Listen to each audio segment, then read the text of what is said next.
परम पूज्य गुरुदेव के चरणों में कोटि कोटि वंदन। नवकार मंत्र से आज के ध्यान और स्वाध्याय का कार्यक्रम शुरू करेंगे। ओम ह्रीं नमो अर्हंताणम, ओम ह्रीं नमो सिद्धाणम, ओम ह्रीं नमो आयर्याणम, ओम ह्रीं नमो वज्झयाणम, ओम ह्रीं नमो लोई सब्वसाहुणम। ऐसो पंचण मुक्कारो सब्व पापपणासन, मंगलाणं च सब्वेशं परमं हवै मंगलम्, परमं हवै मंगलम्। सबसे पहले ध्यान करेंगे। प्रक्षा ध्यान के लिए जिस किसी आसन में सुखपूर्वक बैठ सकें वैसे आसन का चुनाव करें।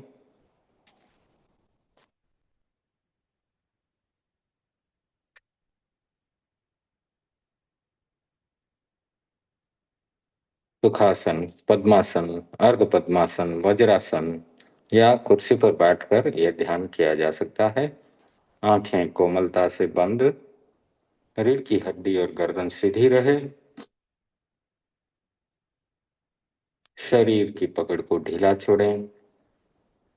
हाथों की मुद्रा वीतराग मुद्रा या ज्ञान मुद्रा। वीतराग मुद्रा में लेफ्ट हैंड की हथेली पर राइट हैंड की हथेली रख करके उसे नाभि के नीचे अपनी गोद में रखें, फेसिंग अपवर्ड्स। ज्ञान मुद्रा में तर्जनी अंगुली से अंगूठे के टिप को लगाएं और बाकी की अंगुलियां सीधी रख करके उनको घुटनों पर रखें।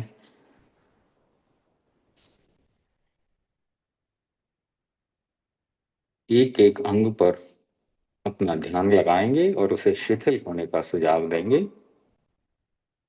सबसे पहले दाहिने पैर के अंगूठे पर ध्यान लगाएंगे। दाहिने पैर का अंगूठा शिथिल हो रहा है, शिथिल हो रहा है, शिथिल हो रहा है।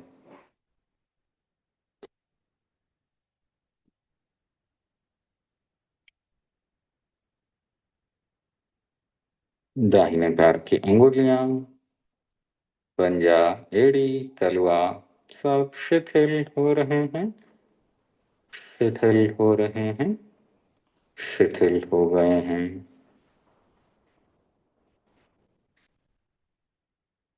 दाहिने पैर का एड़ी से लेकर घुटने तक का भाग शिथिल हो रहा है, शिथिल हो रहा है, शिथिल हो गया है। दाहिने पैर का घुटने से कमर तक का भाग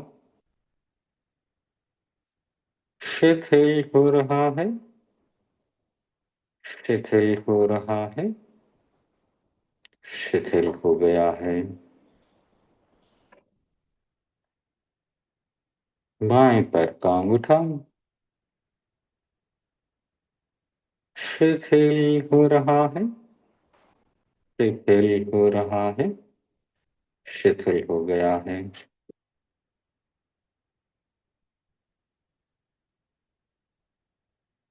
बाएं पैर की अंगुलियां, पंजा, तलवा, एड़ी सब शिथिल हो रहे हैं, शिथिल हो रहे हैं, शिथिल हो गए हैं।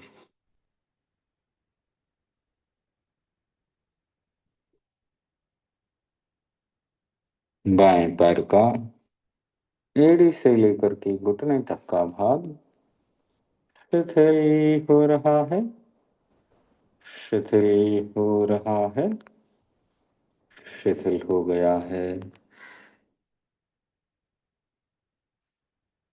दाएं पैर का घुटने से कमर तक का भाग शिथिल हो रहा है, शिथिल हो रहा है, शिथिल हो गया है।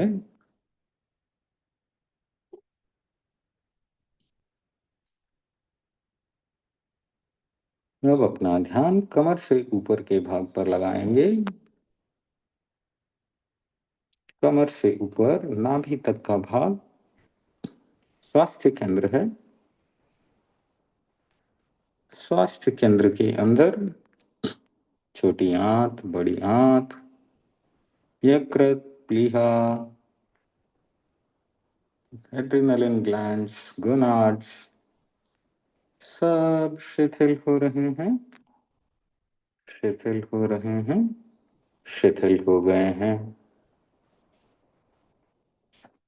नाभिक का भाग, तेजस केंद्र शिथिल हो रहा है, शिथिल हो रहा है, शिथिल हो गया है।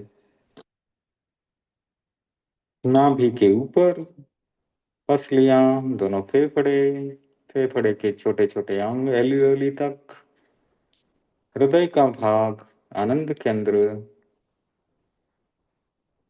कंठ का कंधे तक का भाग शिथिल हो रहा है, शिथिल हो रहा है, शिथिल हो गया है।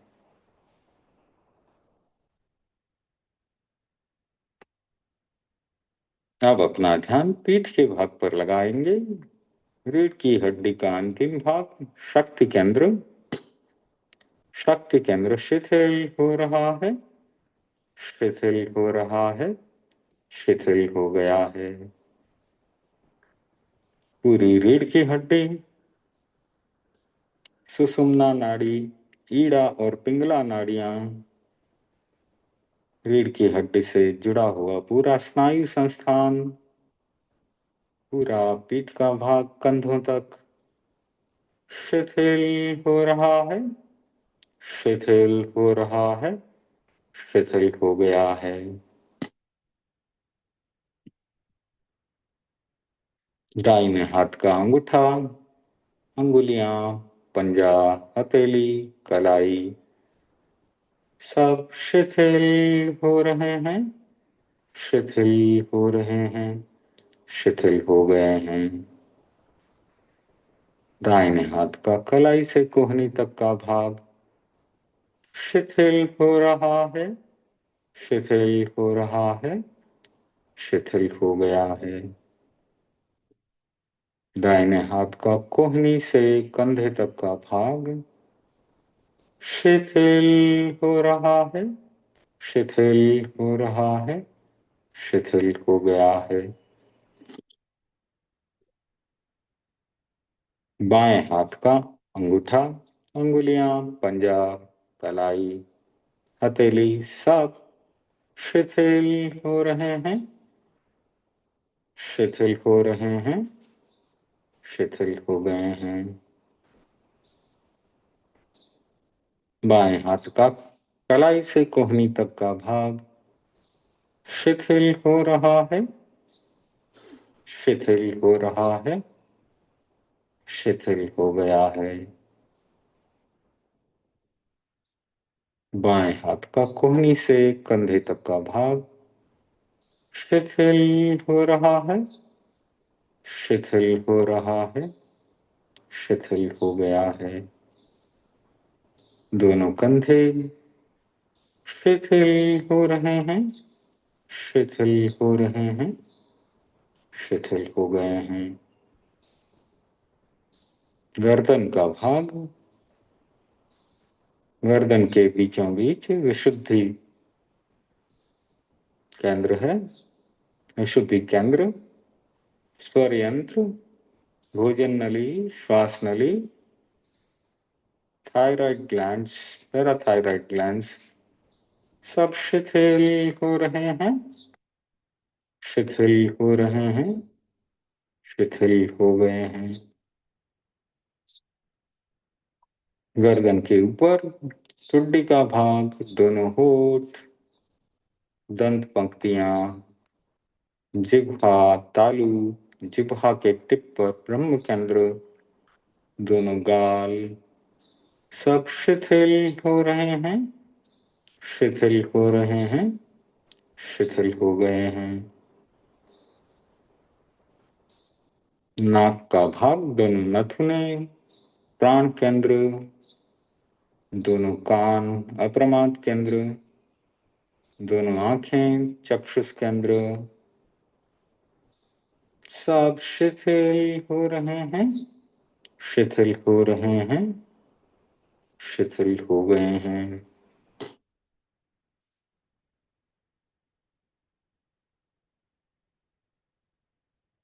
दोनों भ्रुकुटियों के बीच में दर्शन केंद्र,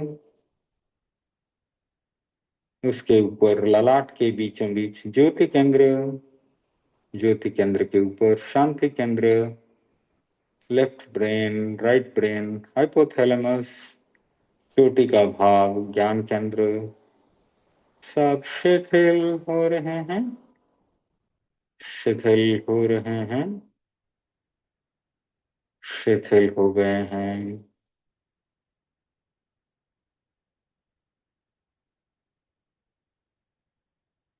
गहरी शिथिलता का अनुभव करें। शरीर की पकड़ को ढीला छोड़ें, पूरा शरीर शिथिल हो गया है, शिथिल हो गया है, शिथिल हो गया है। प्रतिमा की भांति अडोल, जस्ट लाइक ए स्टैच्यू।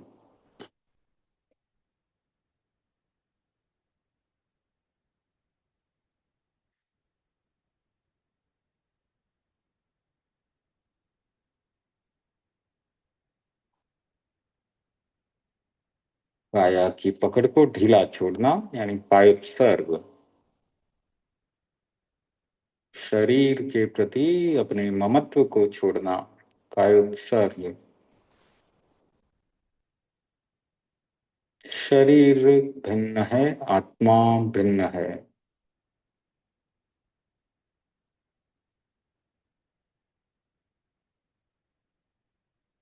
शरीर को देखते देखते आत्मा तक पहुंचने का प्रयास,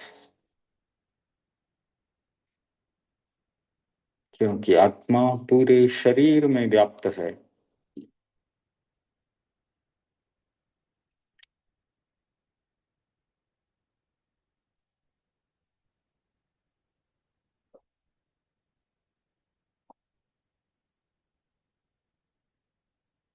शरीर भिन्न, आत्मा भिन्न। आत्मा चैतन्य स्वरूप है, शरीर पुद्गल है। आत्मा के चले जाने पर शरीर सड़ जाएगा, गल जाएगा, नष्ट हो जाएगा, लेकिन आत्मा अजर अमर है। आत्मा का स्वभाव है जानना और देखना, ज्ञाता और दृष्टा भाव। चेतना उसका गुण है, चैतन्य उसका गुण है।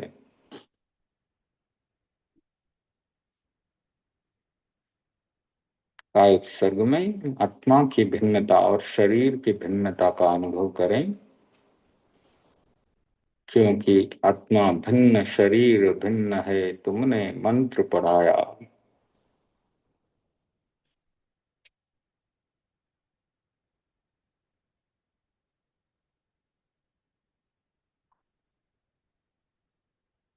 अब हम अंतर यात्रा का प्रयोग करेंगे।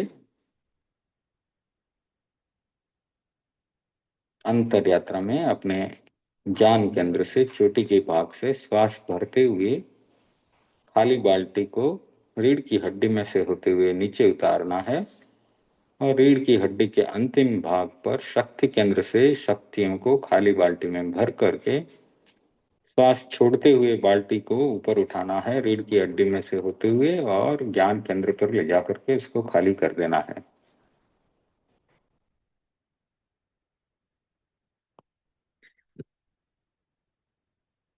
तो प्रयोग शुरू करेंगे। श्वास भरते हुए चोटी के भाग ज्ञान केंद्र से खाली बाल्टी नीचे उतर रही है रीढ़ की हड्डी में से होते हुए रीढ़ की हड्डी के अंतिम भाग पर शक्तियों को इकट्ठा करके खाली बाल्टी में भरें। श्वास छोड़ते हुए बाल्टी को ऊपर उठाएं, रीढ़ की हड्डी में से होते हुए ऊपर ले जाएं और ज्ञान केंद्र पर उसे खाली कर दें। फिर से श्वास भरते हुए खाली बाल्टी नीचे जा रही है, नीचे जा रही है। शक्ति केंद्र पर शक्तियों को इकट्ठा करके बाल्टी में भरें। श्वास छोड़ते हुए बाल्टी को ऊपर उठाएं और इसे ज्ञान केंद्र पर खाली कर दें। फिर से श्वास भरते हुए खाली बाल्टी ज्ञान केंद्र से रीढ़ की हड्डी में से होते हुए नीचे जा रही है, नीचे जा रही है। रीढ़ की हड्डी के अंतिम भाग पर शक्तियों को इकट्ठा करके बाल्टी में भरें। श्वास छोड़ते हुए बाल्टी को ऊपर उठाएं, रीढ़ की हड्डी में से होते हुए ऊपर ले जाएं और ज्ञान केंद्र पर चोटी के भाग पर उसे खाली कर दें। श्वास भरते हुए फिर से खाली बाल्टी नीचे जा रही है, नीचे जा रही है। रीढ़ की हड्डी में से होते हुए रीढ़ की हड्डी के अंतिम भाग पर शक्तियों को इकट्ठा करें, बाल्टी में भरें और श्वास छोड़ते हुए बाल्टी को ऊपर उठाएं, ऊपर उठाएं। रीढ़ की हड्डी में से होते हुए ऊपर ले जाकर ज्ञान केंद्र पर चोटी के भाग पर शक्तियों को खाली कर दें। अंतिम आवृत्ति। श्वास भरते हुए फिर से बाल्टी को नीचे उतारें, खाली बाल्टी नीचे जा रही है रीढ़ की हड्डी में से होते हुए। रीढ़ की हड्डी के अंतिम भाग शक्ति केंद्र पर शक्तियों को इकट्ठा करके बाल्टी में भरें। भरी हुई बाल्टी को श्वास छोड़ते हुए रीढ़ की हड्डी में से होते हुए ऊपर ले जाएं, ऊपर ले जाएं और चोटी के भाग ज्ञान केंद्र पर खाली कर दें।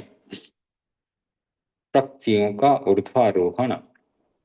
ज्ञान केंद्र पर शक्तियां पहुंच जाएं तो ज्ञान विकसित हो जाएगा, ज्ञान का विकास होगा तो हमें केवल ज्ञान तक पहुंचने के लिए मदद करेगा।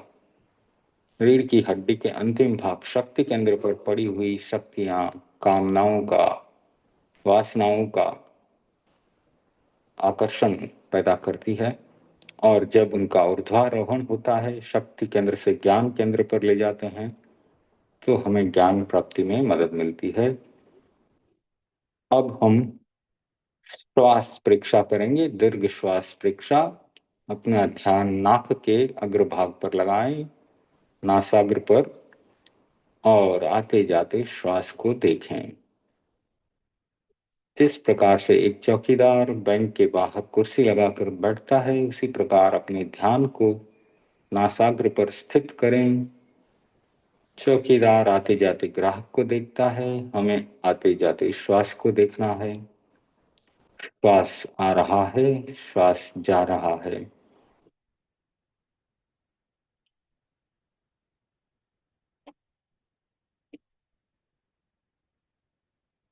हो सके तो श्वास को लंबा कर सकते हैं। दीर्घ श्वास प्रक्षा। लंबा श्वास आ रहा है, लंबा श्वास जा रहा है।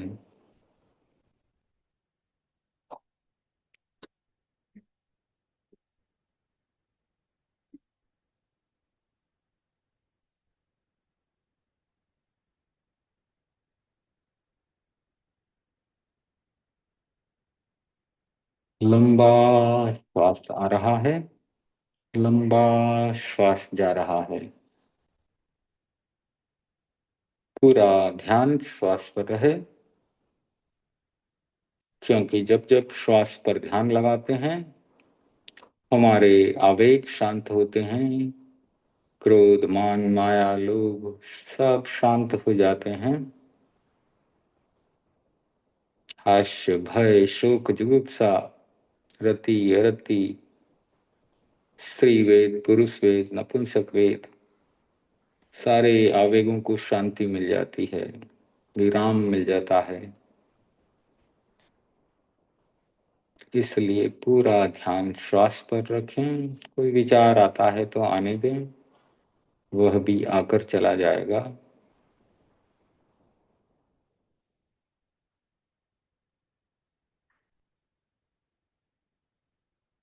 लंबा श्वास आ रहा है, लंबा श्वास जा रहा है। बीच बीच में श्वास लेकर रोका भी जा सकता है, श्वास छोड़कर भी रोका जा सकता है, उससे श्वास और भी लंबा हो जाएगा।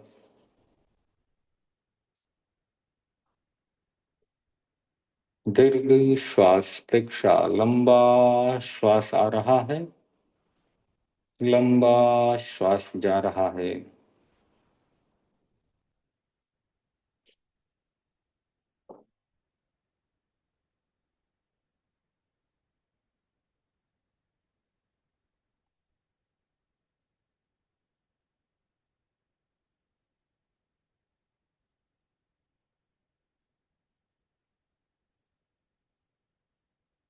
लंबा श्वास आ रहा है, लंबा श्वास जा रहा है। एक निष्पक्ष आलंबन है श्वास, न्यूट्रल, न किसी से राग न किसी से द्वेष।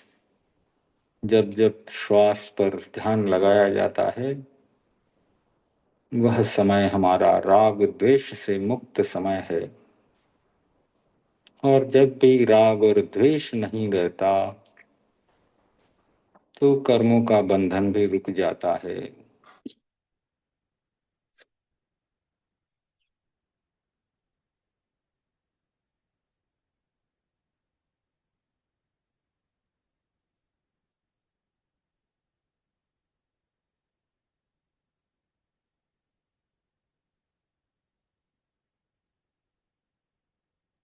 जिस प्रकार मंदिर में भगवान की मूर्ति अपनी अधखुली आंखों से नाक के अग्रभाग को देखती हैं, हम अपनी बंद आंखों से नाक के अग्रभाग पर ध्यान लगाते हैं और आते जाते श्वास का अनुभव करते हैं। पूरा फोकस, पूरी एनर्जी, पूरी अटेंशन, पूरी जागरूकता के साथ आते जाते श्वास को देखें।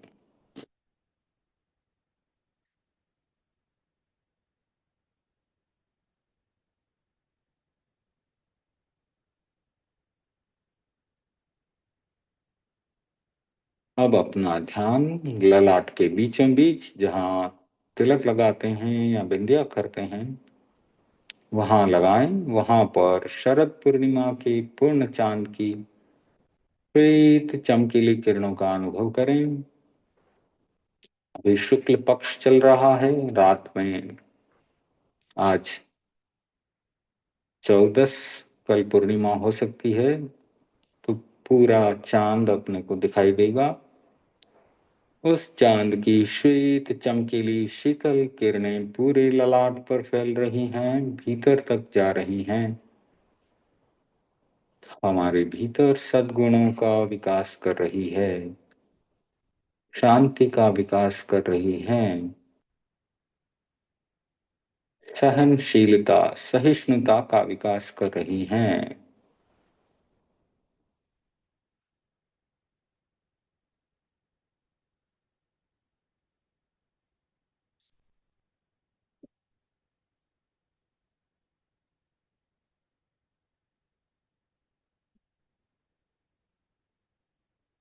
पूरे ललाट पर श्वेत रंग की चमकीली किरणें।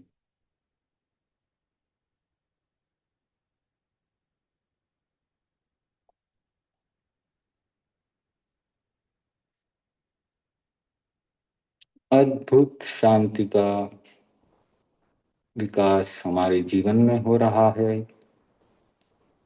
सद्गुणों का विकास हमारे जीवन में हो रहा है। शांति, सहनशीलता, सरलता, इन सब का विकास हमारे भीतर हो रहा है। शुक्ल लेस्या के भावों का विकास हो रहा है। शुक्ल लेस्या का रंग भी श्वेत, शांति का प्रतीक भी श्वेत रंग। इसीलिए हम श्वेत रंग का ध्यान करते हैं, श्वेत चमकीला रंग।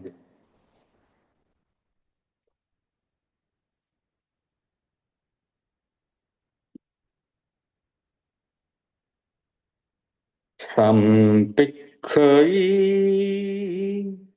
अपग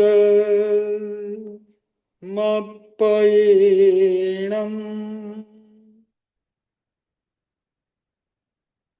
स्वयं स्वयं को देखें, आत्मा से आत्मा को देखें। संपिक्खई अपग मप्पयेणम। स्वयं स्वयं को देखें, आत्मा से आत्मा को देखें। संपिक्खई अपग मप्पयेणम्। स्वयं स्वयं को देखें, आत्मा से आत्मा को देखें।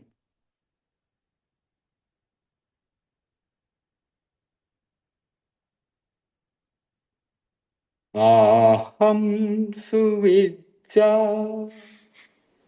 चरणं पमुखम। दुख मुक्ति के लिए विद्या और आचार का अनुशीलन करें।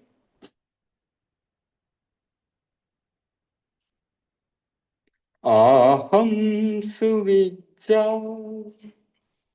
चरणं पमुखम। दुख मुक्ति के लिए विद्या और आचार का अनुशीलन करें।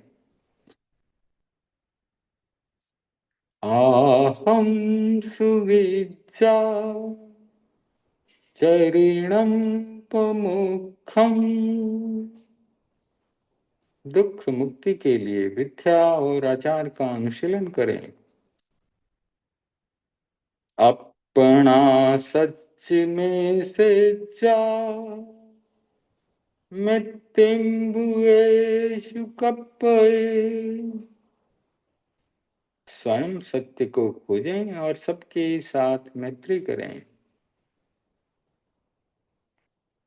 अपना सच में से जा मृत्युंबुएषु कप्पये। स्वयं सत्य को खोजें और सबके साथ मैत्री करें।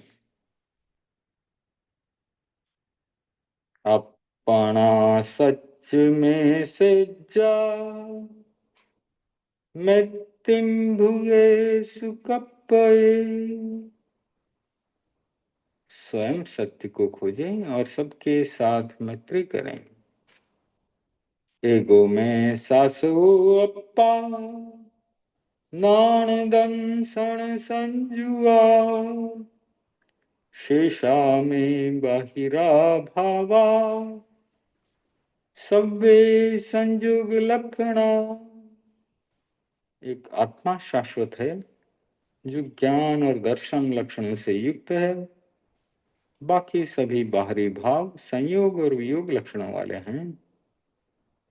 एगो में सासो अप्पा नानदन सण संजुआ। शेषा में बाहिरा भावा सब्बे संयोग लक्षणा। एक आत्मा शाश्वत है जो ज्ञान और दर्शन लक्षणों से युक्त है। शेष सभी बाहरी भाव संयोग और वियोग लक्षणों वाले हैं। एगो में सासो अप्पा नानदन सण संजुआ। शेषा में बाहिरा भावा सब्बे संयोग लक्षणा। एक आत्मा शाश्वत है जो ज्ञान और दर्शन लक्षणों से युक्त है। शेष सभी बाहरी भाव संयोग और वियोग लक्षणों वाले हैं। जिसका संयोग होता है उसका वियोग निश्चित है।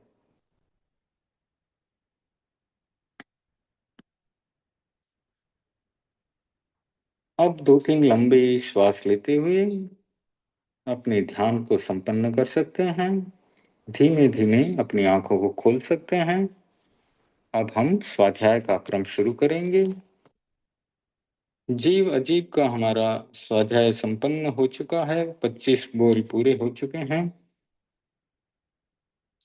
अब शरीर और आत्मा, केशी स्वामी और राजा परदेसी का संवाद जो चल रहा है वह भी लगभग संपन्न होने जा रहा है।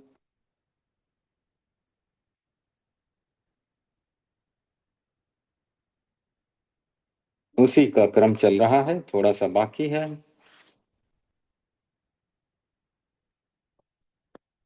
तो राजा परदेसी और केसी श्रमण इसी की कहानी को आगे लेते हैं।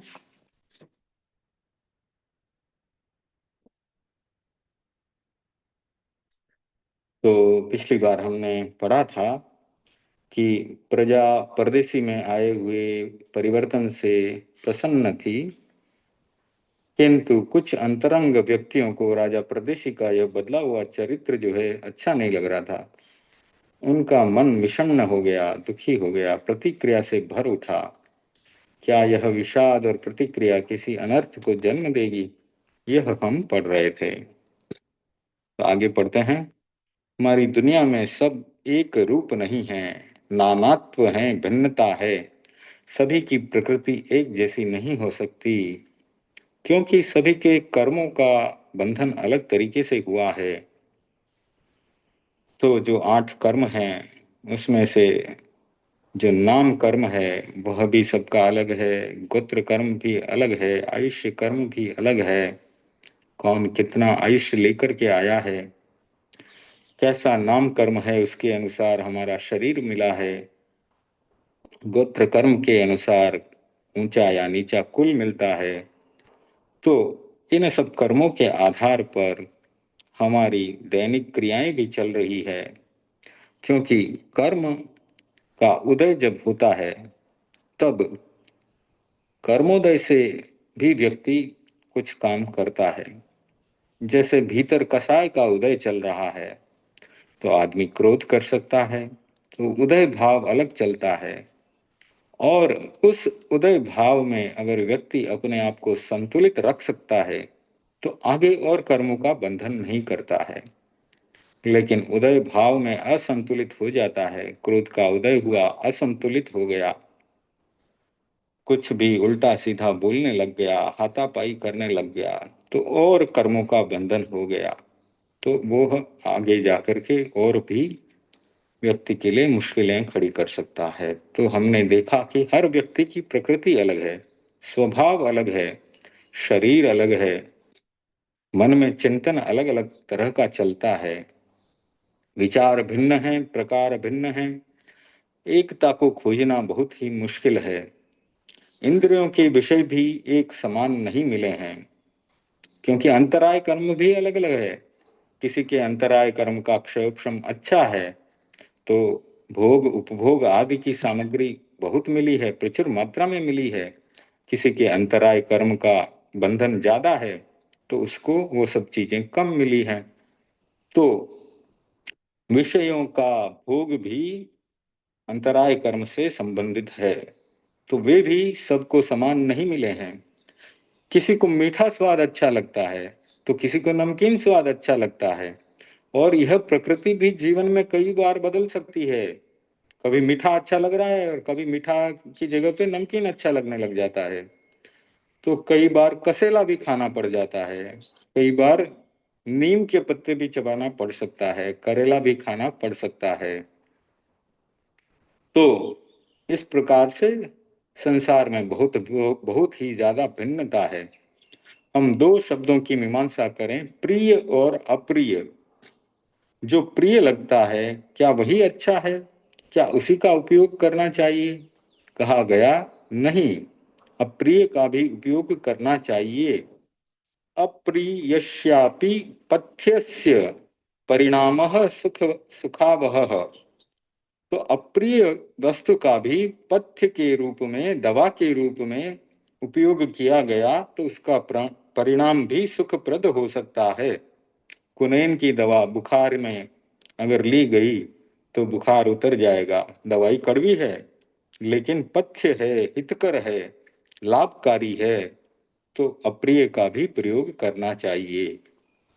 जो परिणाम में अच्छा है वही अच्छा है। सामान्यतः लोग सफेद दानेदार चीनी खाते हैं, वो मीठी है, पर परिणाम में वह मीठी नहीं है, बीमारियों को जन्म दे सकती है। आयुर्वेद के अनुसार उसका विपाक अम्ल है, मीठा नहीं है। आयुर्वेद में विपाक पर बहुत विचार किया गया। एक चीज प्रयोग में अच्छी लगती है लेकिन विपाक में अच्छी नहीं होती, विपाक में कटु हो जाती है। आंवला खाते समय कुछ खट्टा लगता है और कटु भी लग सकता है, किंतु विपाक में मधुर होता है। उसको खाने के बाद पानी पिएंगे तो मीठा लगता है। हरडे भी कसेली है, आंवला भी कसेला है, खाने के बाद पानी पिए तो खारा पानी भी मीठा लगने लगता है, क्योंकि इनका विपाक मधुर होता है। यह एक दार्शनिक चिंतन बन गया आचार शास्त्रीय दृष्टिकोण बन गया कि अगर पथ्य है, हितकर है, चाहे वह अप्रिय है तो भी वह अच्छा है, क्योंकि उसका परिणाम अच्छा है। हमें परिणाम पर विचार करना चाहिए। एक महान चिंतक कवि ने लिखा है, जहां ऐसे वक्ता हैं, ऐसे श्रोता हैं, जो अप्रिय को भी परिणाम के अच्छा होने के कारण अच्छा मान लेते हैं, वहां संपदा होती है। रमन्ते तत्र संपदः। जो परिणाम में अच्छा नहीं होता वह अच्छा नहीं होता। राजा परदेशी का दृष्टिकोण अनात्मवादी रहा। न आत्मा, न पुनर्जन्म, न स्वर्ग, कुछ भी नहीं। उसके आधार पर अपनी स्थापनाएं बना ली, उसी के आधार पर आसपास के लोगों को प्रशिक्षित कर दिया और वैसा वातावरण उसने बना लिया। लेकिन केशी स्वामी जी का योग मिला, परदेशी का दृष्टिकोण बदल गया, वह आत्मवादी बन गया। उसने अपने राज्य को 4 भागों में विभक्त कर दिया। वह अब आत्मस्थ रहने लगा, सारा समय आत्मस्थ रहकर बिताने लगा। उसमें एक संतुलन आ गया। पहले केवल भोग, केवल पदार्थ, केवल राज्य, केवल सत्ता और क्रूरता, यह सारा चलता था। अब वह एकदम बदल गया। भोग के स्थान पर अब त्याग और संयम का आसन बिछ गया। क्रूरता के स्थान पर अब करुणा का भाव प्रबल हो गया। व्यवहार पूरा बदल गया। अब केवल राज्य सामने नहीं रहा, मानवता उसके सामने आ गई। लेकिन ये सब बातें उसकी महारानी सूर्यकांता उसको ठीक नहीं लग रही है। क्यों? क्योंकि वह भोग विलास में रची पची थी। उसे दिन भर भोग में रहना अच्छा लगता था।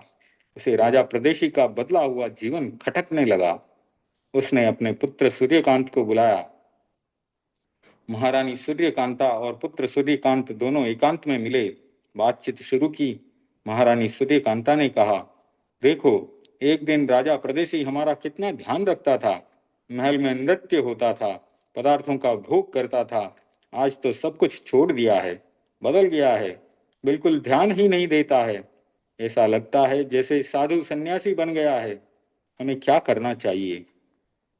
जो महारानी राजा प्रदेशी के हित चिंतन में लगी रहती थी और उसकी इच्छा का अनुपालन करती थी, वही रानी आज बदल गई। उसका दृष्टिकोण बदल गया। राजा के प्रति अप्रियता का भाव उत्पन्न हो गया। इसका कारण है कि अपने हाथ से जो बीज बोया है वह वृक्ष बनता है, फलता है और उसका परिणाम भी भुगतना पड़ता है। तो राजा प्रदेशी ने जो भोगवादी नीति अपनाई थी और सबको भोगों में लगा दिया था, उस बीज से जो अब वृक्ष बना है, उसका फल उसको क्या मिलता है वो देखते हैं। परदेशी ने स्वयं महारानी को, पुत्र को, अपने सभासदों को अनात्मवादी बना दिया, भोग प्रधान बना दिया। इस जीवन में जो सार है वह भोग है। जो कुछ करना है अभी कर लो, यही कर लो, आगे कुछ आना जाना नहीं है, ऐसा दृष्टिकोण बन गया। तो वह एक समस्या पैदा हो गई। राजा ने दृष्टिकोण बनाया, वह दृष्टिकोण स्वयं को परिणाम दे रहा है। मैंने बहुत अनुभव किया, एक सिद्धांत बनाया। ये आचार्य श्री महाप्रज्ञ जी लिख रहे हैं कि किसी को गलत बात मत सिखाओ। अगर गलत बात सिखाओगे तो वह आदमी गलत काम करेगा, दूसरों का अहित करेगा। और जब दूसरा सामने नहीं है तो सिखाने वाले पर भी प्रहार शुरू कर देगा। हम वर्तमान की स्थितियों को देखते हैं तो लगता है कि यही हो रहा है। जो हत्या की बात सिखाते हैं, कभी कभी उन्हीं की हत्या हो जाती है। ये बात समाज और राष्ट्र पर भी लागू होती है। आपने देखा ही होगा, भिंडरा वाले का उदाहरण हमारे सामने है। आतंकवाद का उदाहरण पाकिस्तान, अफगानिस्तान आदि में आप देख रहे हैं, सीरिया आदि में देख रहे हैं। तो जो सिखाता है कभी कभी उसी पर प्रहार हो जाता है। तो यह बात समाज और राष्ट्र पर भी लागू होती है। सुजानगढ़ की घटना है। गुरुदेव तुलसी विराज रहे थे, आचार्य श्री महाप्रज्ञ जी पास में बैठे थे, एक व्यक्ति से बात कर रहे थे, व्यक्ति बाद में चला गया। तब गुरुदेव ने कहा कि दूसरे आदमी को गलत बात सिखाने वाला स्वयं तो बदल जाता है, किंतु जिसे गलत बात सिखाई गई है उसे बदलना बड़ा मुश्किल हो जाता है। तो राजा परदेशी ने जो बात अपनी जनता को सिखाई, अपने परिवार वालों को सिखाई, रिश्तेदारों को सिखाई, उनको बदलना बड़ा मुश्किल हो रहा है। जो सिखाता है वह तो बदल गया, परदेशी राजा स्वयं बदल गया, लेकिन जिसे सिखाया है उसे बदलना आसान नहीं है। जो सिखाता है वह तो समझदार होता है, लेकिन जिसे गलत बात सिखाई गई उसने तो पकड़ ली उसको, उसके लिए तो एक रूढ़ी बन गई, वह छोड़ नहीं पा रहा है, उसे बदलना बड़ा मुश्किल है। तो राजा परदेसी स्वयं बदल गया, लेकिन रानी को नहीं बदल पा रहा, उसके बेटे को स्वयं को उसको नहीं बदल पाया। तो इस बात पर ध्यान दो कि गलत बात किसी को मत सिखाओ, निंदा करना मत सिखाओ, चुगली करना मत सिखाओ। आज दूसरे की निंदा करता है, कल तुम्हारी स्वयं की करने लग जाएगा। झूठ बोलना मत सिखाओ, आज वह दूसरों के साथ झूठ का व्यवहार करेगा, कल तुम्हारे साथ भी करने लग जाएगा। तो किसी को सीख देनी हो तो अच्छी दीजिए, बात अच्छी बात की सीख दीजिए, बुरी बात की सीख मत दीजिए। परदेशी ने जो अपने हाथ से बीज बोया, सबको अनात्मवादी और नास्तिक बना दिया। उनका व्यवहार भी कठोर हो गया, क्रूरता से भर गया। राजा तो बदल गया, पर पीछे वाले नहीं बदले। बड़ा कठिन होता है बदलाव लाना। तो change management is a very big thing. हमारी कंपनी में हमें सिखाया जाता था कि चेंज मैनेजमेंट, कोई नया सॉफ्टवेयर लाना है, नया काम करना है, तो सभी को पहले सिखाओ। चेंज मैनेजमेंट बहुत बड़ी बात है। तो आदमी दूसरे के साथ कैसा व्यवहार करे, दूसरे को कुछ सिखा देता है, लिप्त कर देता है, और स्वयं मुक्त भी रह सकता है, लेकिन उसको गलत बात सिखाई, उसको बदलना बड़ा मुश्किल हो जाता है।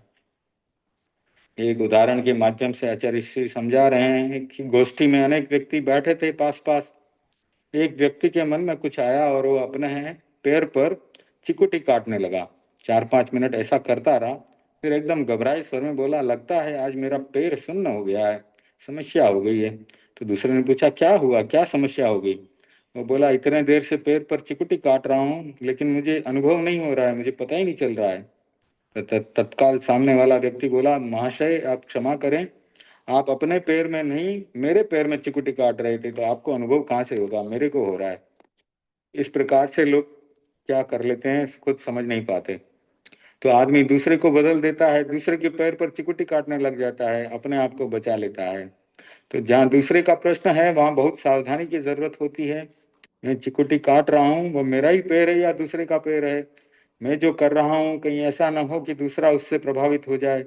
व्यक्ति अपने हित को, अपने स्वरूप को पहचान ले, तो शायद दूसरों के साथ अप्रिय व्यवहार नहीं करेगा, दूसरों को गलत बात भी नहीं सिखाएगा। एक सैनिक अफसर था, टांग टूट गई, नकली पैर लगाया हुआ था। मित्र से मिलने गया, बोला मैं कैसे चलता हूँ? तो उसने कहा, मुझे पता है कि तुम्हारी टांग टूटी हुई है। सैनिक ने कहा, तुम मेरी चाल देखो, कितना तेज चलता हूँ। तो उसने पूछा, ऐसा कैसे हुआ? उसने कहा, मैंने कृत्रिम कृत्रिम पैर लगा लिया, और पैर इतना मजबूत है कि तुम कितना ही उस पर चोट मारो कोई फर्क नहीं पड़ेगा। तो लकड़ी की टांग लगा ली होगी, नकली या लोहे की लगा ली होगी। तो उसने, जो दूसरा उसका दोस्त था, उसने पैर हाथ में लिया और 2-4 लकड़ी से मार दिया। और वो सैनिक हंसता रहा, बाहर आया, बाहर आते ही कराहने लगा। तो साथ वाले ने पूछा, साहब क्या हुआ, वहां तो हंस रहे थे, यहाँ करा रहे हो? सैनिक बोला, गलत बात हो गई। उसने पूछा, क्या हो गया? उसने कहा, उसने नकली पैर, मैंने तो नकली पैर पर लगाने को कहा था, उसने तो बेंत असली पैर पर मार दी। तो यह विपर्य है, जब आचार व्यवहार और दृष्टिकोण विपरीत बनता है तो उसका परिणाम भी विपरीत हो जाता है। बैंत लगानी थी, लकड़ी से मारना था नकली पैर पर, और लकड़ी से मार दिया, कसकर पिटाई कर दी असली पैर की। तो यह एक विपर्य है। इसलिए होता है कि आदमी सच्चाई को नहीं पकड़ पाता, वो स्वयं भी गलत मार्ग पर जाता है और दूसरे को भी गलत बात सिखा देता है। उसका परिणाम फिर अच्छा नहीं होता। किसी को अनात्मवादी बनाओ, भोगवादी बनाओ, उपभोगवादी बनाओ, संयम और त्याग से दूर रखो, वह व्यक्ति सबसे पहले धोखा देगा तो किसको देगा? जो सिखाने वाला है उसको ही देगा, क्योंकि उसमें स्वार्थ की चेतना बहुत प्रबल हो गई है। अपना स्वार्थ प्रयोजन जहाँ सिद्ध होता है वहां वह कुछ भी कर लेगा, जहाँ प्रयोजन सिद्ध नहीं होता वहां समस्या पैदा करने लग जाएगा। तो राजा परदेशी ने जो गलत सीख दी, गलत व्यवहार सिखाया, अब उसका परिणाम आ रहा है। तो रानी सूर्यकांता और पुत्र सूर्यकांत परामर्श कर रहे हैं। महारानी ने कहा, पुत्र अच्छा है, अब तुम राज्य का दायित्व संभाल लो। तुम्हारे पिता तो कुछ नहीं कर रहे हैं, अब वो तो सन्यासी बन गए हैं ऐसा लगता है। पुत्र बोला, माँ पिताश्री विद्यमान है, मैं कैसे संभालूं? उन्होंने राज्य को 4 भागों में बांट रखा है और अभी भी सारी सत्ता उनके हाथ में है। अधिकार तो उनके हाथ में है, मैं कैसे संभालूं? तो महारानी ने कहा, इसका उपाय मैं तुम्हें बताऊंगी। पुत्र ने कहा, अगर आप उपाय बता देंगे तो मैं राज्य को संभाल लूंगा। तो यह राज्य की आकांक्षा, सत्ता की आकांक्षा आज कोई नई बात नहीं है। आज लोग कहते हैं कि आकांक्षा बढ़ गई है। यह आज से नहीं है, यह मनुष्य के स्वभाव में घुली हुई बात है, अनादिकाल से चली आ रही है। यह सत्ता, संपत्ति और कुर्सी का झगड़ा चलता रहता है। तो महारानी और पुत्र दोनों बात कर रहे हैं। मन में प्रश्न उठता है कि वह बात कही जाए या नहीं कही जाए। कहने में भी संकोच होता है। ऐसी अप्रिय बात कैसे कही जाए और कैसे कल्पना की जाए? क्या वह रानी यह सोच सकती है, जो प्रिया थी, वल्लभा थी, अर्धांगिनी थी, परदेशी के द्वारा सम्मानित थी, वह रानी जो कह रही है, परामर्श दे रही है, उसे कहने में भी संकोच होता है और आपको पढ़ने सुनने में भी कष्ट हो सकता है। क्या ऐसा हो सकता है? लेकिन यह तो पहले भी होता था, इतिहास में भी पढ़ते हैं और अभी भी हो रहा है। अभी अभी आप समाचार देखो तो, न्यूज़ देखो तो ऐसा सब हो रहा है। किसी की शादी होने वाली थी, मंगेतर ने उसको किले पर ले जा करके उसको धक्का दे दिया, गहरी खाई में गिरा दिया। और ऐसी कई कई घटनाएं अभी अभी आपने सुनी होगी, समाचार पत्रों में पढ़ी भी होगी।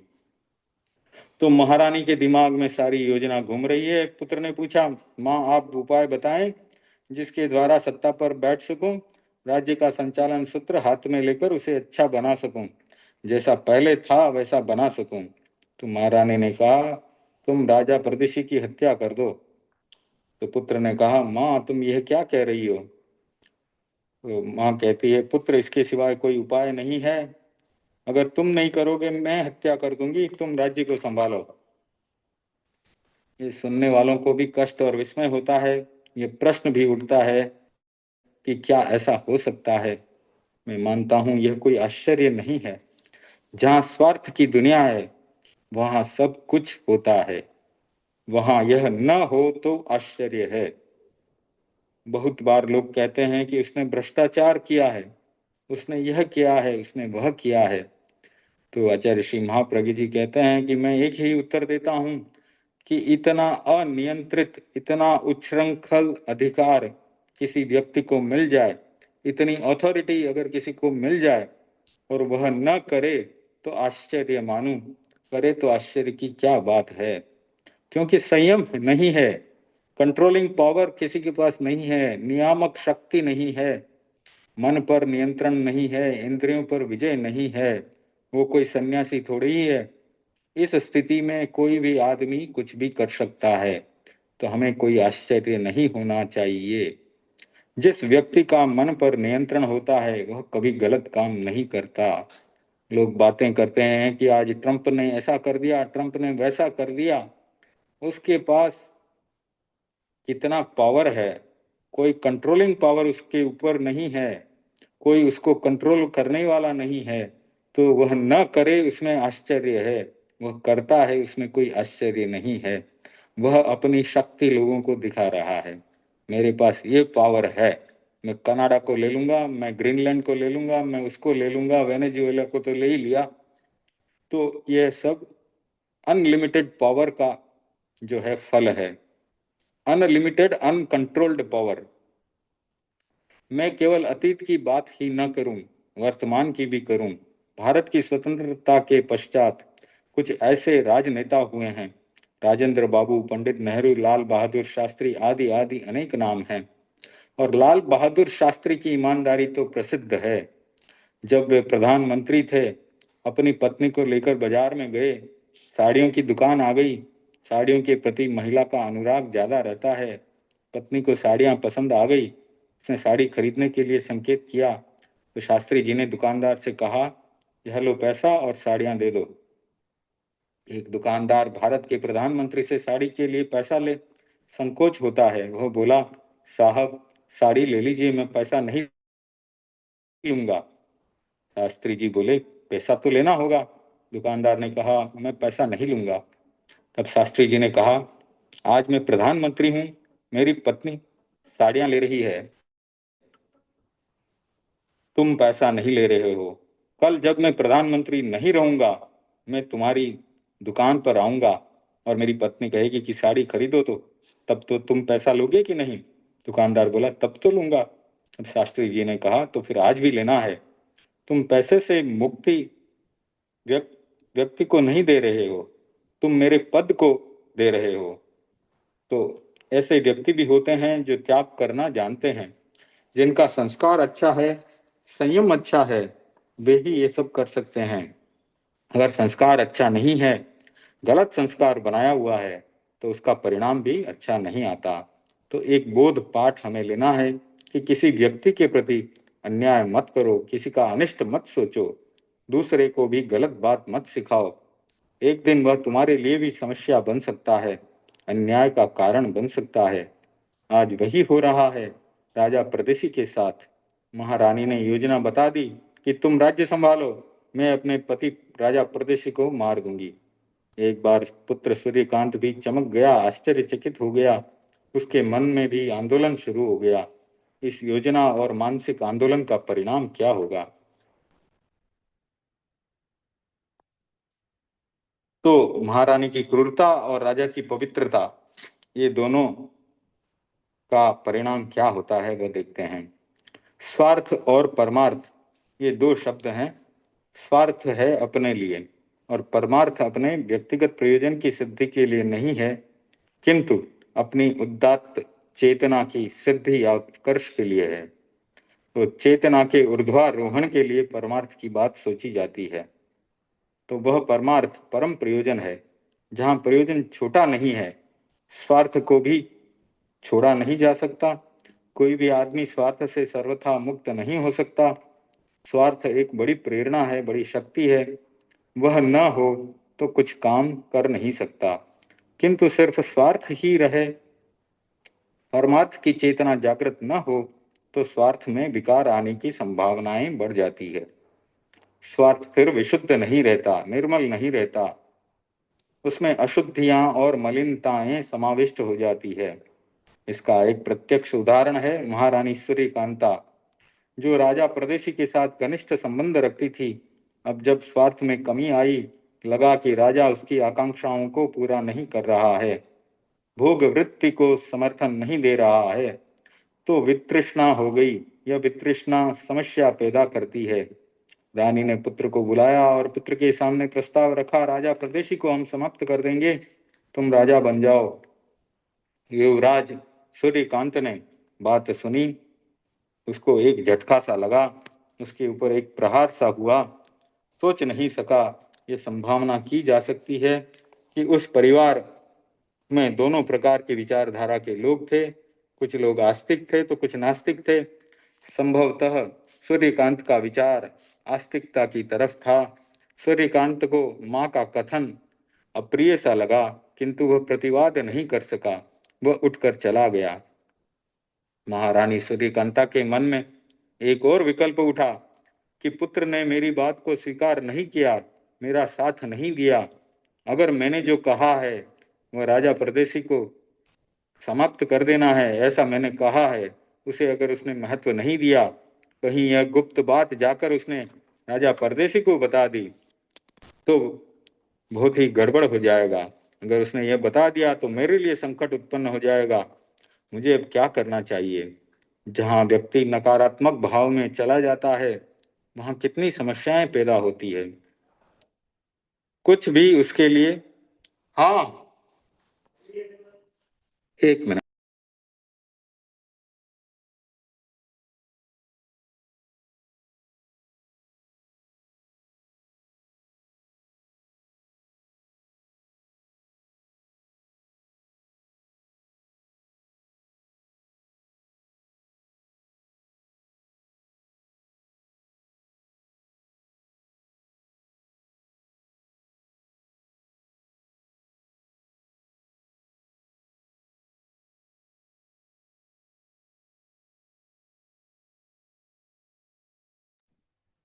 तो नकारात्मक भाव में चली गई है सूर्यकांता, तो बहुत समस्याएं पैदा हो गई हैं। कुछ भी उसके लिए करणीय अकरणीय नहीं रहता। अच्छे बुरे का विवेक भी समाप्त हो जाता है। वह ऐसा अकल्पित अकल्पित काम कर देता है, अनइमेजिनेबल। महारानी ने सोचा कि पहले तो एक ही समस्या थी, मेरे भीतर राजा को मारने का ये भाव था। अब तो पुत्र को भी पता चल गया है, तो अब ये दूसरी समस्या पैदा हो गई, कहीं कुमार महाराजा को मेरे मन की बात न बता दे। तो अब तो जो भी करना है जल्दी करना पड़ेगा, उसे जल्दी समाप्त कर देना चाहिए। आदमी कहाँ चला जाता है, किस भूमिका पर चला जाता है, सोचा नहीं जा सकता। यह भावों का एक वेग है, मन से ऊपर है भावों का वेग। किस प्रकार का भाव बनता है और किस प्रकार मन, वाणी और शरीर उसका साथ देते हैं, यह भी एक बड़ा अध्ययन का विषय है। कहाँ से भाव उत्पन्न होते हैं और कहाँ वो एक्शन में आ जाते हैं, यह एक बहुत ही विचारणीय प्रश्न है। सूर्यकांता के मन में आया कि जल्दी काम कर देना चाहिए। महारानी बहुत ही क्रूरता की वृत्ति वाली थी। जो काम पहले राजा परदेशी करता था, चोरों को मार देता था, उसी प्रकार का आज क्रूर विचार सूर्यकांता के मन में आया है। अगर करुणा की चेतना जागृत होती तो कोई आदमी गलत काम जल्दी से नहीं कर पाता। बचाने वाली बड़ी शक्ति है हमारी धृति और करुणा। अगर हमारे में धैर्य है, करुणा की भावना है, तो वह हमारी आत्मा को बचाकर रखती है। अगर धैर्य नहीं है तो थोड़ी मुश्किल पैदा हो जाती है। जिसमें धृति है, मन को कंट्रोल करने की, मन का नियमन करने की शक्ति है, वह गलत काम से बच जाता है। जिसमें धृति भी नहीं है और करुणा भी नहीं है, उसे कौन रोक सकता है? उसे कोई नहीं रोक पाता। फिर तो महारानी सूर्यकांता ने क्या किया, उसके भावों को एक्शन में लेकर के आ गई। और जल्दी करना था तो जल्दी से कर दिया उसने सब। उसने क्या किया, भोजन में विष मिला दिया, भोजन में जहर डाल दिया। और इतना ही नहीं किया, सोचा कि हो सकता है परदेसी राजा नहीं खाए, क्या पता। उसने वस्त्र, आभूषण, अलंकार सब में विष डाल दिया, सब में जहर डाल दिया, सबको विष से भावित कर दिया। माला पहने तो भी खतरा, गहना पहने तो भी खतरा, खतरा ही खतरा पैदा कर दिया। तो राजा प्रदेशी का तो मन स्वच्छ था, उसके भीतर तो ऐसी कोई भावना थी नहीं। उसने गहने पहने, माला पहनी, भोजन किया। भोजन करते करते अचानक से भयंकर पीड़ा पैदा हो गई। राजा परदेशी ने समझ लिया कुछ अनिष्ट हुआ है, कुछ अनिष्ट होना अवश्यम अवश्यम भावी हो गया है। राजा लोग बहुत चतुर होते थे, विष और जहर के प्रति बहुत सावधान रहते थे। बहुत सारे राजा एक मुद्रिका रखते थे और उसमें विष हरण करने वाला पदार्थ होता था, दवा होती थी। राजाओं को यह खतरा हर समय ही रहता था कि कोई जहर न दे दे। वह मुद्रिका अगर मुंह में ले ले तो विष का प्रभाव समाप्त हो जाता था। राजा परदेशी ने सारी बात को समझ लिया, किसका काम हो सकता है यह भी समझ लिया। राजा परदेशी भोजन कर चले गए। सोचा कि यह मेरा ही काम है, मैंने जो गलत संस्कार दिए थे लोगों को, उसी के कारण ऐसा हुआ है, यह उसी का परिणाम है। मैंने आत्मा को अस्वीकार करना सिखाया था। जब आत्मा नहीं, पुनर्जन्म नहीं, कर्म नहीं, तो फिर आदमी कुछ भी करने में संकोच क्यों करेगा? वो गलत भी कर सकता है, सही भी कर सकता है। तो आज किसी ने गलत कार्य किया है तो उसमें वो मेरा ही सिखाया हुआ है। भारतीय दर्शन, विशेषतः आत्मवादी दर्शन की यह विशेषता रही है कि आदमी संकोच करता है, सोचता है कि मैं गलत काम कर रहा हूं या सही काम कर रहा हूं। जब अर्जुन के सामने महाभारत का युद्ध शुरू होने जा रहा था, तो उसके स्वयं के रिश्तेदार सामने खड़े हुए थे विरोधियों के रूप में, तो उसके मन में भी संकोच जागा था। तब श्री कृष्ण को गीता का उपदेश देना पड़ा था, कर्मण्येवाधिकारस्ते मां फलेषु कदाचन। तो व्यक्ति सोचता है कि मैं गलत काम कर रहा हूं, अगले जन्म में क्या होगा, मेरा कर्म मुझे क्या कटु फल देगा। यह चिंतन रोकता है बुरा कर्म करने से। जहां यह सिद्धांत नहीं, वहां रोकने वाली भीतर की शक्ति भी समाप्त हो जाती है। तो सोचने समझने की शक्ति समाप्त हो जाती है अगर मन में क्रूरता का भाव आ जाता है। तो राजा परदेशी ने समझ लिया, जो होना था वह हो गया, अब कुछ भी नहीं करना है। मैंने केशी स्वामी से दीक्षा ली है, व्रत दीक्षा ली है। अब केशी स्वामी मेरे आदर्श हैं। मैंने केशी स्वामी से समता का पाठ पढ़ा है, सामायिक का पाठ पढ़ा है। तो मुझे भी संभाव में रहना है। अब भावी जन्म का चिंतन करना है। न कोई उपचार किया, न किसी के प्रति आक्रोश किया, न महारानी के प्रति मन में द्वेष का भाव आया। बहुत कठिन बात है कि कोई ऐसे समय में राजा परदेशी जैसा संभाव रख सके, सोचा ही नहीं जा सकता। एक समय जो राजा इतना क्रूर था कि कोई अपराध कर दे तो उसको मारना जैसे तिनके को तोड़ने के समान था। तो एक आदमी को मारो चाहे कोई तिनके को तोड़ दो, कोई अंतर उसे नहीं लगता था। आज इतना ज्यादा परिवर्तन आ गया, बदलाव आ गया कि जानते हुए भी मौन धारण कर रखा है। न कोई शिकायत, न कोई उलाहना, न ताड़ना, न तर्जना, कुछ भी नहीं। वह अपने धर्म आराधना स्थल पर औषधशाला में आया, बैठ गया और आत्मचिंतन में लीन हो गया। कुछ देर तक बैठा रहा, चिंतन किया, केशी स्वामी आपने जो मुझे रास्ता दिखाया, जो मार्ग दिखाया, अब वह मार्ग मेरे लिए शरण है। मैं आपकी शरण में हूँ। तो शरण किसकी लेते हैं? अरहंते शरणं पवज्जामि, सिद्धे शरणं पवज्जामि, साहु शरणं पवज्जामि और केवली पनत्तम धम्मम शरणं पवज्जामि। तो अंत समय में अरहंत की शरण लेते हैं, सिद्धों की शरण लेते हैं, साधुओं की शरण लेते हैं और केवली भगवान के द्वारा प्रज्ञप्त धर्म की शरण लेते हैं। जब हमारे 8वें आचार्य कालुगणी, उनका अंतिम समय आया था, तो वे उस समय मंत्री मुनि मगनलाल जी स्वामी थे, दोनों साथ रहते थे। शुरू से काफी समय तक उन्होंने दोनों ने साथ साथ बिताया था।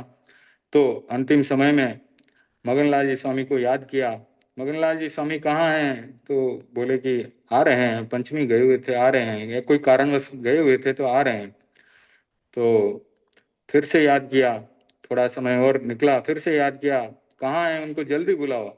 और जैसे ही मगनलाल जी स्वामी आए तो उन्होंने स्थिति देखी आचार्य श्री कालुगणी की, तुरंत दूर से ही उन्होंने सरना सुनाया, अरहंते शरणं पवज्जामि, सिद्धे शरणं पवज्जामि, साहु शरणं पवज्जामि, केवली पनत्तम धम्मं शरणं पवज्जामि। तो इस प्रकार से 4 शरणा सुनाए।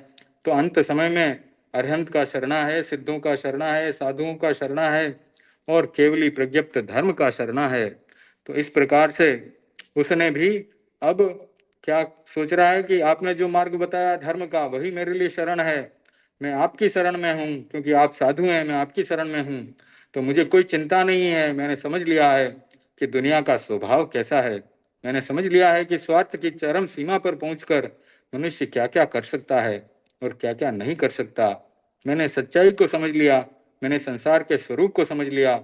न मेरा किसी के प्रति राग है और न ही मेरा किसी के प्रति अब द्वेष है, न प्रियता है न अप्रियता है। मैं समता की साधना में लीन हो रहा हूँ। तो वो समता की साधना में लीन हो गया।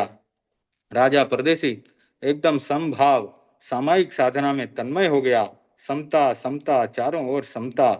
देखिए अंतिम समय में क्या करना चाहिए वो हमें बता दिया यहाँ पर कि 4 सरना है और समता का भाव है। बस मन में किंचित भी द्वेष और अप्रियता का भाव नहीं होना चाहिए। तो आखिर जहर का जो काम था वह जहर कर रहा है और राजा अपना काम कर रहा है। परिणाम था वह सामने आने लगा। शरीर भी एक पदार्थ है, जहर भी एक पदार्थ है। शरीर भी पौद्गलिक है और जहर भी पौद्गलिक है। दोनों एक दूसरे को काटते हैं। जहर का परिणमन हुआ। राजा परदेसी ने एकदम शुभ अध्यवसाय, शुभ परिणाम और विशुद्धमान लेस्या में शुभेणम अध्यवसायणम शुभेणम परिणामेणम लेस्साए विशुद्ध माणीय, यानी शुभ अध्यवसाय, शुभ परिणाम, लेस्या भी विशुद्ध मान। इस अवस्था में एक आत्मस्थ था कि इस अवस्था में विशुद्ध चेतना की अवस्था में प्राण त्याग किया। आगम कार बतलाते हैं कि प्रदेशी राजा मृत्यु के पश्चात सूर्याभ नाम का देव बना। वह देव रूप में केसी स्वामी को वंदना करने आया। प्रश्न हुआ, इतना समृद्धिशाली देवता कौन है? किसके पास इतनी समृद्धि है? उसने अपनी समृद्धि का प्रदर्शन भी किया अथवा हो गया। जब आते हैं कि दर्शन के लिए तो समृद्धि भी आई साथ में ही आती है। आप भी जब कभी जाते हैं साधु संतों के दर्शन करने के लिए तो अच्छे नए कपड़े धारण करके फिर जाते हैं। उसी प्रकार से वह भी आया, उसकी समृद्धि वहां पर प्रदर्शित हो गई। तब फिर ये सारा वृत्त बतलाया गया कि सूर्याभ देव पूर्व जन्म में राजा परदेसी थे। वह समाधि मृत्यु के बाद सूर्याभ नाम के देवता बनते हैं। इस सारे घटनाक्रम को हम आदि से अंत तक देखते हैं तो ज्ञात होता है कि चेतना की भूमिका पर, चेतना के स्तर पर कितने बदलाव आते हैं। हमारी चेतना कहाँ होती है और उस चेतना को किस भूमिका पर ले जाया जा सकता है, हर व्यक्ति के लिए यह एक विमर्श का विषय है। आदमी अधस चेतना से ऊर्ध्वारोहण कर सकता है। परिणाम अध्यवसाय और लिस्या विशुद्ध न रहे तो अधोगमन भी हो सकता है। ये परिणाम अध्यवसाय और लिस्या के बारे में हमने पहले भी अध्ययन किया था। आपको याद होगा आचार्य श्री महाप्रज्ञ जी की पुस्तक where you will go when you die, उसका भी बहुत हमने विस्तार से अध्ययन किया था। तो वही बात यहाँ पर भी आ रही है कि परिणाम अच्छे होने चाहिए, अध्यवसाय अच्छे होने चाहिए, लेस्या विशुद्ध होनी चाहिए। अगर ना हो तो अधोगमन होगा, अगर अच्छे हो तो ऊर्ध्वारोहण होगा। तो जब तक वीतराग अवस्था प्राप्त नहीं होती तब तक यह ऊर्ध्वगमन और अधोगमन का चक्र चलता रहता है। राग द्वेष प्रबल होता है तो ऊपर उठा हुआ आदमी भी नीचे गिर जाता है। राग द्वेष शांत होता है तो निम्न चेतना वाला भी ऊपर चला जाता है। तो हमारे सामने एक बहुत स्पष्ट दर्शन है। अगर हम ऊर्ध्व गमन की स्थिति में रहना चाहते हैं तो हमें सामायिक की अच्छी साधना करनी होगी। जो व्यक्ति एक भूमिका तक समता संभाव की साधना कर लेता है वह फिर नीची गति में नहीं जाता। इसी तथ्य को कर्म शास्त्रीय भाषा में कहा गया कि सम्यक दर्शन प्राप्त होने के बाद निम्न गति नहीं होती, अच्छी गति होती है, उच्च गति होती है। तो सम्यक दर्शन का परिणाम है समभाव की साधना। दृष्टिकोण सम्यक नहीं है तो समभाव की साधना नहीं हो सकती। पहले सम्यक दर्शन का विकास होता है, फिर सम्यक चारित्र और सामायिक का विकास होता है। यानी सबसे पहले सम्यक दर्शन प्राप्त होगा, सम्यक दर्शन दृष्टि विशुद्ध होगी, तब जाकर के चारित्र और सम्यक ज्ञान का भी विकास होगा। जिस व्यक्ति में सम्यक दर्शन भी नहीं है, संभाव भी, जिस व्यक्ति में सम्यक दर्शन भी है और संभाव भी है, उसकी गति कभी भी नीची नहीं होती, वह कभी ऊपर से नीचे नहीं गिरता है। तो जब दृष्टिकोण मिथ्या बन जाता है तो ज्ञान भी मिथ्या ज्ञान हो जाता है। आपको पता ही है 3 प्रकार के अज्ञान बताए गए हैं, तो ज्ञान भी अज्ञान बन जाता है जब दृष्टिकोण मिथ्या होता है। तो संभाव विषम भाव में बदल जाता है, तब व्यक्ति ऊपर से नीचे भी आ सकता है। इसलिए आवश्यक है कि हम ऐसी साधना करें जिससे हमारा सम्यक दर्शन क्षायिक सम्यक्त्व बन जाए, हमारा संभाव एक उदात्त चरित्र बन जाए जिससे नीचे आने की सारी संभावनाएं समाप्त हो जाएं। राजा प्रदेशी का वृत्त प्रेरक है, परिवर्तन का एक उदाहरण है। आदमी कितना बदल सकता है इसका इतिहास में एक दुर्लभ प्रसंग है। जिसका हाथ खून से भीगा रहता था वह व्यक्ति जहर देने पर भी बिल्कुल विचलित नहीं हुआ, मन में भी द्वेष का प्रकंपन नहीं हुआ। हम दोनों भूमिकाओं पर विचार करें, एक वह अवस्था और एक यह अवस्था। एक व्यक्ति सम्यक दृष्टिकोण वाला बन जाए तो रक्त रंजित हाथ की भूमिका से संभाव की भूमिका में आ जाता है। तो इसका प्रत्यक्ष उदाहरण है परदेशी राजा का जीवन। हम इस सच्चाई को समझ लें कि आदमी बदल सकता है, यह न माने कि मेरा भाग्य बदलता नहीं है।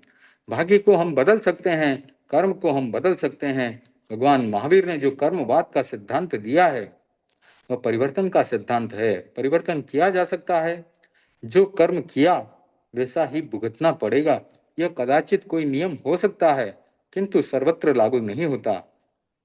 विशेष नियम यह है कि हम अपने कर्म को बदल सकते हैं, हम हैं अपने भाग्य के निर्माता और विधाता।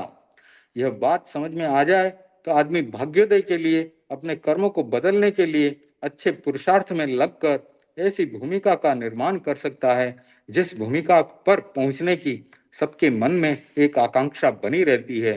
तो भगवान ने हमें निर्जरा के जो 12 भेद बताए हैं उसके द्वारा व्यक्ति अच्छा पुरुषार्थ करके अपने कर्मों की निर्जरा कर सकता है। कर्मों के उदय आने के पहले ही उनको तोड़ सकता है, उनको उदीर्णा आदि के द्वारा निर्जरित करके और अपने आप को अच्छे मार्ग पर ले जा सकता है। तो आज ये शरीर और आत्मा का हमने अध्ययन पूरा किया है। अब हम एक बहुत अच्छी पुस्तक का स्वाध्याय शुरू करेंगे और उसका नाम है महापर्व पर्युषण। महापर्व पर्युषण, क्योंकि पर्युषण हम हर साल मनाते हैं, उसको कैसे मनाया जाए। आचार्य श्री महाप्रज्ञ जी ने एक बहुत ही अच्छी पुस्तक के माध्यम से हमें बताया है कि पर्युषण क्या है, और पर्युषण पर्व के ऊपर इस पुस्तक का उन्होंने जो प्रारंभ किया है, पहला अध्याय है मैत्तिम भूयेषु कप्पये। एक शब्द है चित्त समाधि। चित्त समाधि उस अवस्था को कहते हैं जिसमें शारीरिक, मानसिक और भावनात्मक बीमारियां नहीं होती। शारीरिक, मानसिक और भावनात्मक रूप से अगर व्यक्ति शांत हो तब वह चित्त समाधि की अवस्था होती है। एक प्रश्न बड़ा जटिल है कि संयोग और वियोग की दुनिया में जीना और चित्त समाधि को बनाए रखना कैसे संभव हो सकता है। यह दुनिया अर्थ ध्यान की दुनिया है। अर्थ ध्यान से हटकर चित्त समाधि में जाना बहुत दुष्कर कार्य है। अर्थ ध्यान तो आपको पता ही है, कई बार हम उसके बारे में विश्लेषण कर चुके हैं कि किसी प्रिय वस्तु का संयोग मिला तो आदमी प्रसन्न हो जाता है, और उसका वियोग हुआ तो आदमी एकदम से दुखी बन जाता है। हम देखते हैं कि सुख देने वाली भी वस्तु वही है और दुख देने वाली भी वस्तु वही है। सुख या दुख देना किसी पदार्थ या वस्तु के वश की बात भी नहीं है। सुख दुख का संबंध हमारी चेतना से है, हमारी सोच से है, हमारी थिंकिंग से है। दुनिया में सोना, चांदी या हीरे मोती हैं, वे क्या हैं? मात्र खनिज हैं, पदार्थ हैं, धातुएं और पत्थर हैं। फिर इनकी इतनी ज्यादा कीमत क्यों है? क्योंकि आदमी इनके लिए जान पर खेल जाता है, बड़े बड़े अपराध कर लेता है, क्योंकि इनके लिए अनैतिक कार्य भी कर सकता है। भूख लगने पर क्या इनको खा करके पेट भरा जा सकता है? नहीं, क्षुधा की तृप्ति नहीं की जा सकती। फिर क्यों इनके लिए दुनिया पागल हुई जा रही है? इसलिए कि इनके साथ हमारी प्रियता जुड़ गई है। हमने मान लिया है कि ये बहुत कीमती चीजें हैं। हमने इन्हें दौलत का दर्जा दे रखा है। इनके प्रति हमारी दृष्टि में भी प्रयास पैदा हो गया है। आज बड़े बड़े लोग हैं, वे किसके पीछे दौड़ रहे हैं? तेल के पीछे, पेट्रोल के पीछे। जो ट्रंप वेनेजुएला के प्रेसिडेंट को उठा करके लेके चला गया, किस लिए? उस पेट्रोल के लिए। वो पेट्रोल के ऊपर नियंत्रण करना है, ऑयल के ऊपर नियंत्रण करना है, कंट्रोल करना है। तो ये सारी चीजें हमारी दृष्टि में विपर्यास पैदा हो गया है। वो कितना पेट्रोल खाएगा, कितना पेट्रोल पी लेगा? बहुत नहीं कर सकता। आखिर तो खाने के लिए रोटी ही चाहिए, ब्रेड ही चाहिए उसे, उसी से पेट भरेगा। असली दौलत वह है जिसे हम जन्म के साथ ही लेकर आए हैं। हमारे हाथ पांव, हमारे अंग प्रत्यंग हमारी असली दौलत है। तो बाकी सब समय के साथ आने जाने वाली चीजें हैं। तो कुछ वर्ष पहले की बात है, तो कोई भी गद्दी है, कोई भी प्रेसिडेंट का पद है, तो वह कितने साल का है? 2 साल, 4 साल, 5 साल, उसके बाद तो छोड़ना ही पड़ेगा। तो कुछ वर्ष पहले की बात है, एक परिवार जो है आचार्य श्री महाप्रज्ञ जी के पास आया, दर्शन करने आया होगा। तो आते ही परिवार का वरिष्ठ व्यक्ति और उसके साथ की महिलाएं रोने लगी। तो आचार्य श्री को कुछ समझ में नहीं आया, क्या हो गया। तो उन्होंने पूछा, क्या हुआ, क्यों रो रहे हो?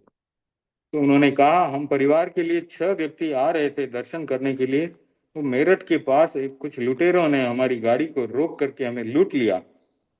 शायद दूर से ही वे हमारा पीछा कर रहे थे। एक सुनसान जगह पर हमारी गाड़ी को ओवरटेक करके उन्होंने हमें रुकाया और हमारे सूटकेस गाड़ी से उतार कर अपनी गाड़ी में रख लिए। जो महिलाओं ने जेवर पहन रखे थे वे भी सब उतरवा लिए। बहुत मिन्नत करने पर 500 रुपये गाड़ी में तेल भरवाने के लिए रख छोड़ दिए, बाकी सब ले गए, हम बर्बाद हो गए। इतना कहकर के वे जोर जोर से रोने लगे। तो आचार्य श्री ने उन्हें बोध देने की दृष्टि से कहा कि तुम्हारा जो धन गया वो कहाँ से आया था?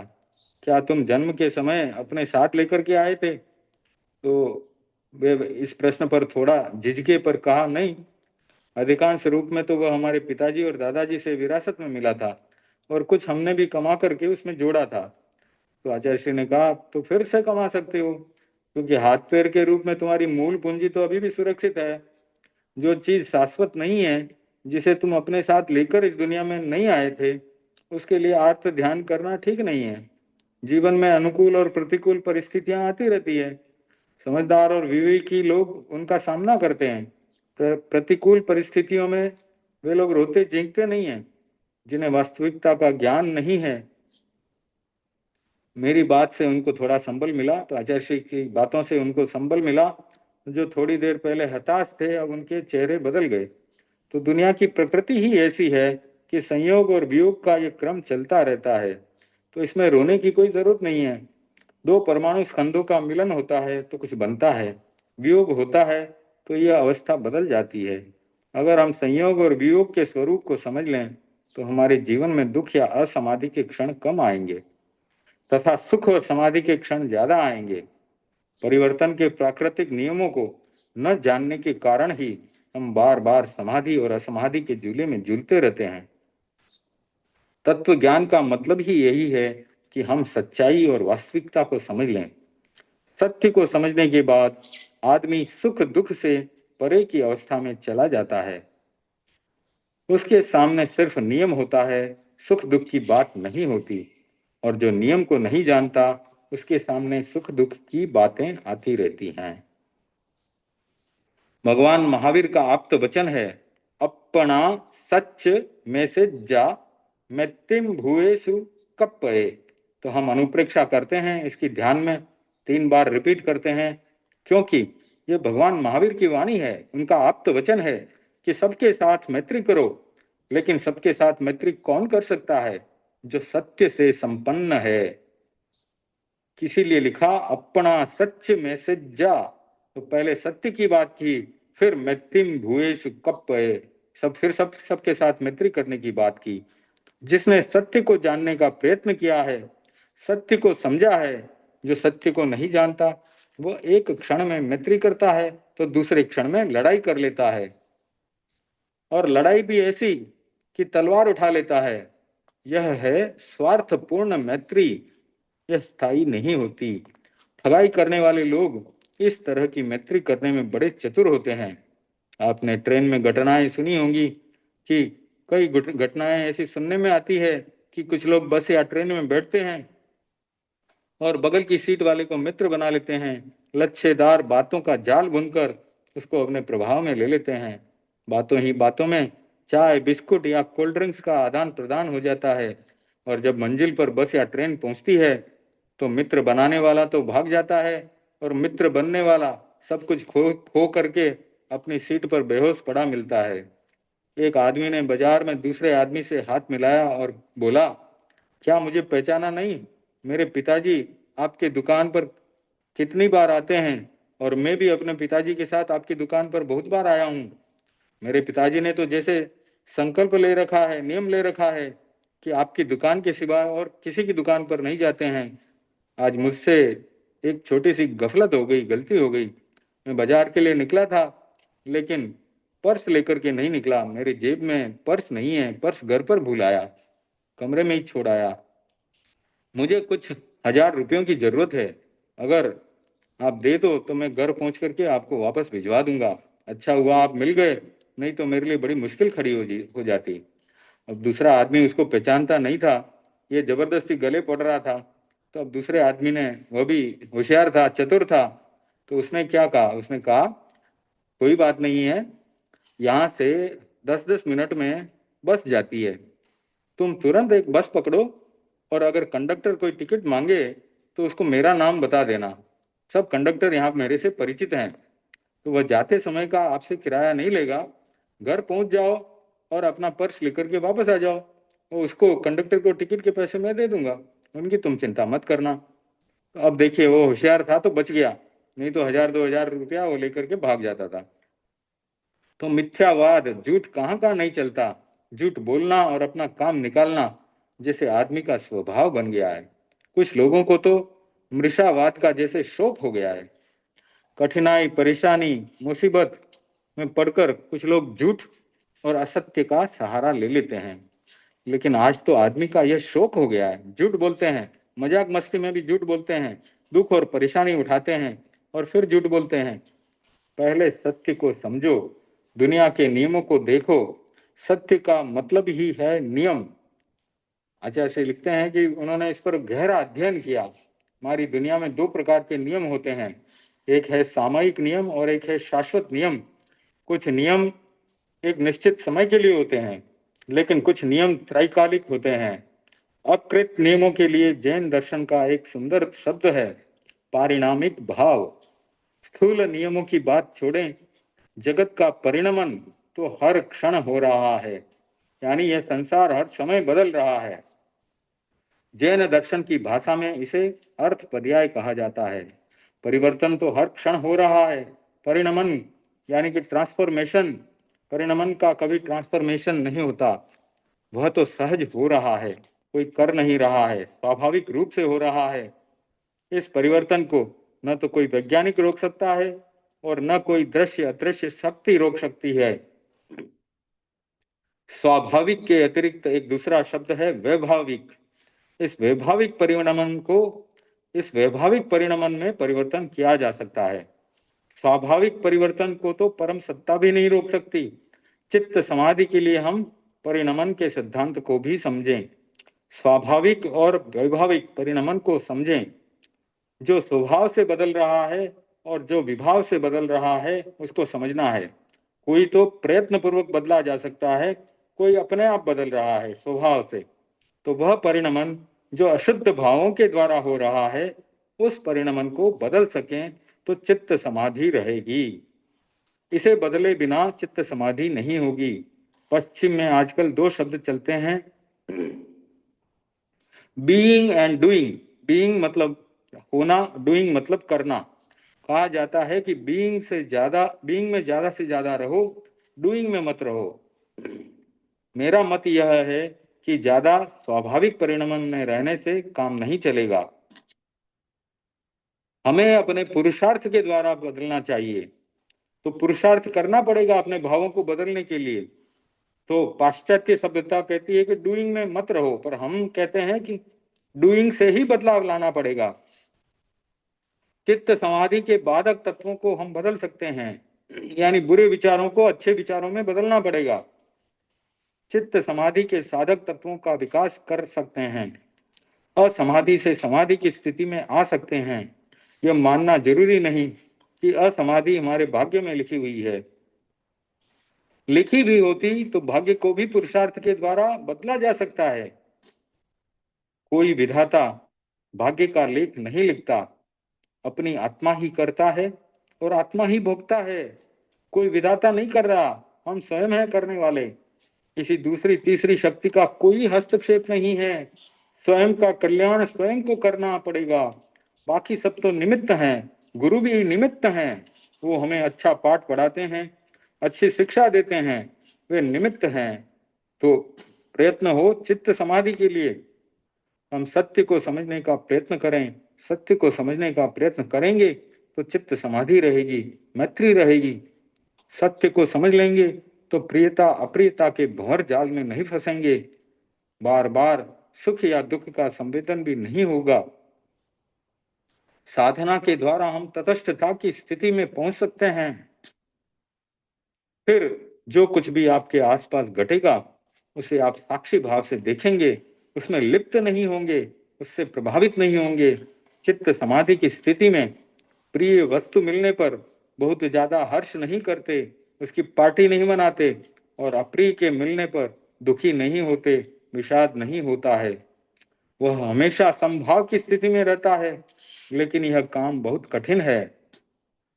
पदार्थ की दुनिया में जीने वाला और पदार्थ के साथ जीने वाला व्यक्ति पदार्थ के संयोग और वियोग की स्थिति में समभाव में नहीं रह सकता। लोग कृत नियमों को तो जानते हैं। कृत यानी जो किए हुए नियम हैं। इंडियन पेनल कोड में कितनी ही धाराएं हैं, समाज के भी बहुत सारे नियम कानून हैं। शिक्षित लोग उन नियमों को तो जानते हैं, किंतु जागतिक नियमों को बहुत कम जानते हैं। जो संसार के नियम हैं उनको बिल्कुल नहीं जानते, सिर्फ अनुमान लगाते हैं।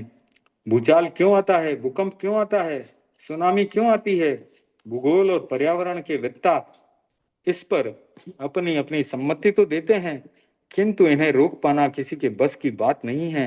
ये प्रकृति के नियम हैं। धरती के गर्भ में और वायुमंडल में क्या क्या घटित हो रहा है अभी उसका ठीक पता वैज्ञानिक भी नहीं लगा सकते हैं। कभी कभी तो सारे अनुमानित रह जाते हैं और प्राकृतिक आपदा घटित हो जाती है। अभी जैसा कि वेनेजुएला में जो भूकंप आया, तो उससे उसकी सूचना अगर पहले से मिलती तो लोग बच सकते थे, लेकिन नहीं मिली। स्पष्ट है कि प्राकृतिक नियमों से आदमी ज्यादातर अनभिज्ञ रहता है, उसे पता ही नहीं चलता। सबके साथ मेरी मैत्री है, मेरा किसी के साथ विरोध नहीं है। इस सिद्धांत को अपनाने से पहले सत्य को समझो। सत्य को नहीं समझा तो ये मैत्री स्थायी नहीं होगी। नियमों को नहीं समझ पाओगे। चंड कौशिक सर्प ने ध्यानस्थ भगवान महावीर को डसा। महावीर अप्रभावित रहे क्योंकि वे सत्य को जानते थे और सबके साथ मैत्री की भावना उनमें आत्मसात हो चुकी थी। सत्य उनके जीवन में अवतरित नहीं हुआ होता, नियम को नहीं जानते होते, तो सर्प को शत्रु मानकर उससे बचने का प्रयत्न करते। लेकिन उन्होंने ऐसा नहीं किया। उन्होंने तो सर्प को ही मित्र बना लिया, उसको ही ज्ञान दे दिया। तो कुछ लोग आचार्य ऋषि के पास आते हैं और कहते हैं कि मेरे पार्टनर ने मुझे धोखा दे दिया, साझीदार ने मेरे साथ धोखा कर दिया। अभी 2-3 दिन पहले की ही घटना है। हमारे कोई रासल खेमा में रहने वाला भाई था, वो कहने लगा कि मेरे पार्टनर ने मुझे धोखा दे दिया, आज खाने के लिए पैसे नहीं रह गए। तो ऐसा होता है, संसार है। गुपचुप तरीके से सारा व्यापार हस्तगत कर लिया, मुझे बेदखल कर दिया। स्वार्थ पर आधारित मैत्री में तो ऐसा ही होगा ना। स्वार्थ के लिए उसने मैत्री की थी, दोस्ती की थी। व्यवहार में सत्य का अंश नहीं है या कम है तो व्यवहार ज्यादा दिन तक नहीं निभेगा। मेरे स्वयं के जीवन की घटना है। मैं यहाँ पर दुबई में आया तो मुझे किसी पार्टनर की जरूरत पड़ी। पैसे कम थे तो पार्टनर ढूंढने लगा। एक व्यक्ति ने मुझे बुलाया, कहा भाई जीवन में कभी भी पार्टनर मत रखना। उसने मुझे इतना सुंदर उपदेश दे दिया। उसने वह सुझाव नहीं दिया होता तो शायद मेरा जीवन भी कुछ अलग होता। लेकिन उसने बहुत ही सुंदर सुझाव दिया कि पार्टनर कभी जिंदगी में मत रखना, कोई भरोसा नहीं है। तो उसने व्यवहार का सत्य मुझे बताया। व्यवहार में सत्य का अंश नहीं है या कम है तो व्यवहार ज्यादा दिन तक नहीं निभता। एक बार आचार्य श्री लिख रहे हैं, एक व्यक्ति आया और बातचीत के क्रम में अपने परिवार की स्थिति के बारे में बताते हुए बोला, आपकी कृपा से मैं इस मामले में सौभाग्यशाली हूँ कि परिवार के लोग मेरी आज्ञा में हैं। सब मेरी बात का कानून की तरह पालन करते हैं। सारा काम मेरी देखरेख में होता है। परिवार का कोई भी सदस्य मेरी अनुशंसा या आज्ञा के बिना कोई काम नहीं करता, आदि आदि। मैंने उसे गौर से देखा। आचार्य श्री लिख रहे हैं कि मैंने उसे गौर से देखा। 50-55 वर्ष का हृष्ट पुष्ट और रौबदार आदमी लगा। मेरी समझ में आ गया कि परिवार पर इस व्यक्ति का वर्चस्व क्यों है। लगभग 15 वर्ष बाद एक दिन वही आदमी बहुत क्लांत और दुखी आदमी के रूप में फिर से मेरे सामने खड़ा था। बीमारी ने उसे तोड़ दिया था और सबसे ज्यादा दुखी वो अपने परिवार को लेकर के था। उसने मुझे बताया कि जब तक व्यापार में उसका दखल था, उसका सिक्का चलता था, परिवार के लोग उसके कहने सुनने में थे। लेकिन बीमारी के कारण व्यापार धंधा धीरे धीरे बेटों के हाथ में चला गया और परिवार पर उसका वर्चस्व भी समाप्त हो गया। उसकी उपेक्षा होने लगी। इसका मानसिक असर भी स्वाभाविक था। बीमारी का उभार ज्यादा हुआ तो कहाँ उसको लगा दिया, गायों के बाड़े में उसकी चारपाई लगा दी। हमारे यहाँ तो नोरा कहते थे उसको। जहाँ गाय भैंसों को बांधते थे वहां उसकी खटिया लगा दी ताकि रात भर खांसता रहे, उससे परिवार वालों की नींद भंग न हो। खांसी करने में आवाज होती है तो परिवार वालों की नींद गड़बड़ हो जाती है। तो उसकी खाट को, उसकी चारपाई को गायों के बाड़े में लगा दिया। ऐसा हाल हो गया। तो कब व्यक्ति का परिवर्तन हो जाता है, परिस्थितियों का परिवर्तन हो जाता है, कुछ भी कहा नहीं जा सकता। अब उसकी धारणा बदल चुकी थी। इतने दिनों तक वह सत्य और असलियत से अनजान था। मानव मन और प्रकृति का उसे कुछ भी ज्ञात नहीं था। यह भी नहीं जानता था कि सब दिन होत न एक समाना, जीवन भर जिनके लिए गृहस्थी की गाड़ी में जुटा रहा और जुट करके कमाया, वही जीवन के मुश्किल दौर में उससे किनारा कर गए।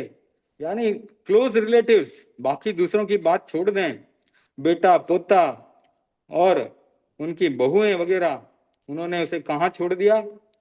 गाय भैंसों के बाड़े में खाट लगा दी, वहां छोड़ दिया। आंख तब खुली जब संभलने का समय नहीं रहा। तो जो सच्चाई को जानता है और समझता है, वह चित्त समाधि का प्रयत्न प्रारंभ से ही शुरू कर देता है। वह कभी यह मानकर नहीं चलता कि जीवन सदा एक ही धरातल पर रहेगा, क्योंकि परिवर्तन तो संसार का नियम है। आने वाली विषम परिस्थितियों में वह अप्रभावित रहे, इसकी तैयारी वह पहले से ही शुरू कर देता है। यह मनुष्य की प्रकृति को और दुनिया की प्रकृति को जानता है कि दुनिया चढ़ते सूरज को सलाम करती है। वो गीत भी है, चढ़ता सूरज धीरे धीरे ढल जाएगा, ऐसा कुछ। तो आदमी को पता होना चाहिए कि कभी सूरज चढ़ता है तब तो दुनिया सलाम करती है, और जब ढलने लगता है तो दुनिया सलाम करना बंद कर देती है।